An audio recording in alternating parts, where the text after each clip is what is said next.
மா போஸ்ட் வந்திருக்கு. என் பிள்ளைகிட்ட இருந்தா? ஆமா. நல்லா இருக்கானம்மா? படிச்சிட்டு சொல்றேன்.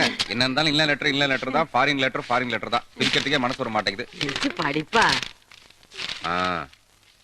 அன்புள்ள அம்மா தங்கைகளுக்கு நலம்.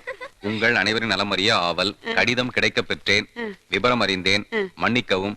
நான் வந்து 4 மாதங்களாகியும் வீட்டு செலவுக்கும் வட்டி கட்டவும் கூட பணம் அனுப்ப இயலாத சூழ்நிலையில் இருக்கிறேன்.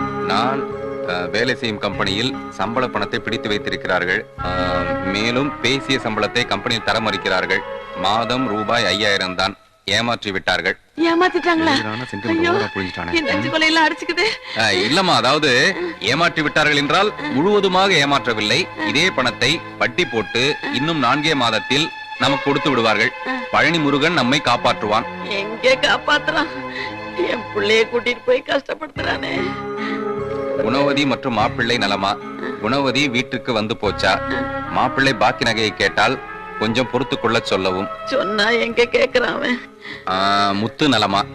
என்னதான் அம்மா தங்கச்சி நல்லா பாத்துக்கிறாங்க. நான் எழுதிறேன். அதான் எழுதியிருக்கான். எல்லா விவரத்திற்கும் உடனே பதில் போட வேண்டியது.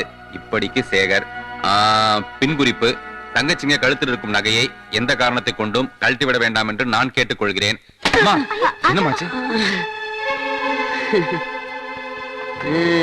முருகா, புள்ள நல்லபடியா துபாக்கி போய் சேர்ந்துட்டான்னா பழனிக்கு வந்து முடிய காணிக்கையா குடுக்கறேன்னு வேண்டிக்கிட்டாளே.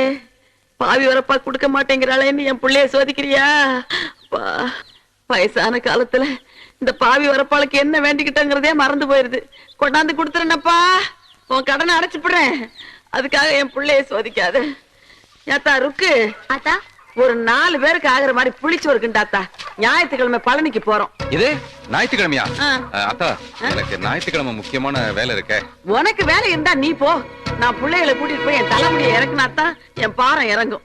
எதுக்காத்தா முடியெல்லாம் அவசரமா பேசாத விளங்காத பையில. எதுக்காமல எதுக்கு? உறுதி உறுதி உறுதி. ஞாயிற்றுக்கிழமை நான் பழனிக்கு போறது உறுதியப்பா. உஜ்ஜி உஜ்ஜி உஜ்ஜி. ஞாயிற்றுக்கிழமை நான் பழனியில மாட்டிக்க போறது உஜ்ஜி. முருகனுக்கே உஜ்ஜி.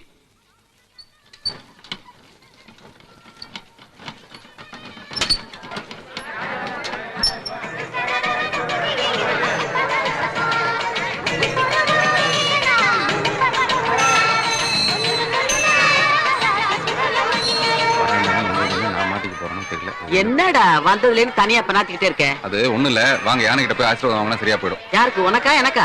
யானைக்கு. அது சரி. முதல்ல ஊருக்கு போன உடனே உன் மூளைக்கு வைத்தியம் பார்க்கணும். அப்படின்னா நீங்க எனக்கு வைத்தியமே பார்க்க முடியாது. இருந்தா தானே பார்க்க முடியும். வாங்க வாங்க, நம்பிக்கை வச்சு தும்பிக்கை தொட்டு கும்பிடுங்க.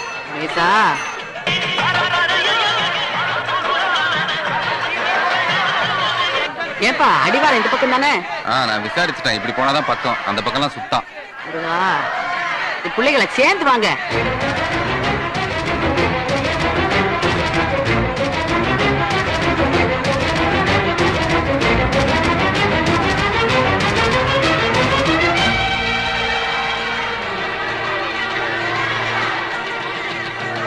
என்னப்பா நின்னுட்ட? அம்மா, நம்ம இப்படி போயிடலாம். என்னது இதான் பக்கம் சொன்ன? இப்படி போனாதான் பக்கமா? அப்படி போனா சுத்தம். அதுக்குள்ளே உனக்கு யார் சொன்னா? முருகன் தான். எந்த பக்கம் திருநாள் முருகனா இருக்கான். வள்ளியோட சுத்திட்டு இருக்கான். மலைய சுத்தலான்னு வந்தா இப்படி சந்தா சுத்த வைக்கிற. முருகனை அப்படிதான் சுத்தி சுத்தி பாக்கணும். இப்படி வாங்க, இப்படி வாங்க. குடும்பத்தோட வந்திருக்கான். என்ன பிரச்சனைன்னு தெரியலையே. என்ன குடும்பம்? என்ன பிரச்சனை? கூட்டம் கூட்டமா குடும்பமா வந்து பிரச்சனை சொன்னா முருகன் இப்படிதான் சமாளிப்பான்.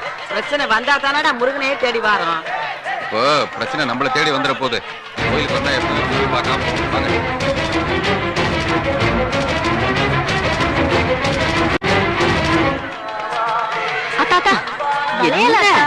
வாங்கி கூடாதா? அடியே, வாய் முடிக்கிட்டு வாங்கடி. 2 மாலை எடுத்திருக்கேன். எவ்வளவு? 50 ரூபாமா? 50 ரூபாயா? ஆமாமா.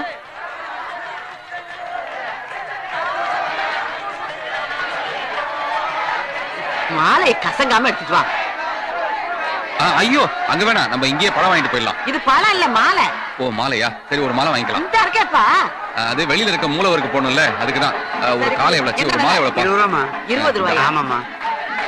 என்னங்க